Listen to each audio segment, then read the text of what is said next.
Les richesses de la RDC n'ont jamais appartenu à la RDC. Depuis Léopold II, on bras de quoi?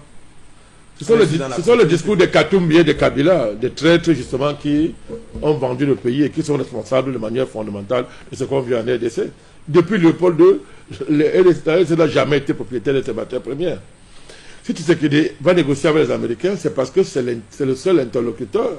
Il est allé voir celui qui est derrière tous les ordres qu'il y a dans les Grands Lacs.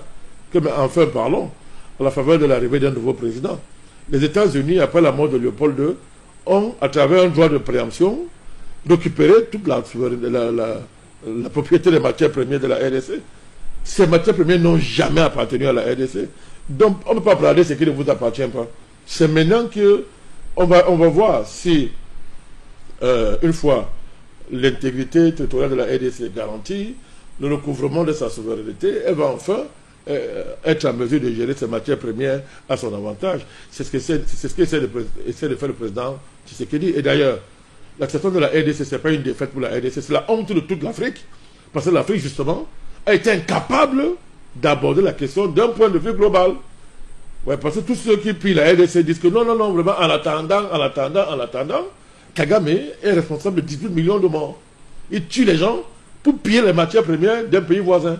Alors que ce pays voisin lui a proposé une coopération. Le problème, c'est qu'il a proposé au Rwanda une coopération, mon cher ami, pour dire qu'ok, viens s'asseoir, on voit ce qu'on va faire. Mais à cause de son arrogance, du fait qu'il était l'agent suprême des Américains dans les Grands Lacs, il a dit, mais fous le camp, je n'ai pas besoin de toi, au contraire. Il a décidé d'envoyer Ngoma et Bukavu. Vous pouvez parler que de ça. Son drame vient de ce que ses parents américains ont perdu le pouvoir. Voilà le problème de Kagame. Un type comme ça ne peut apporter aucune solution à l'avancée de l'Afrique.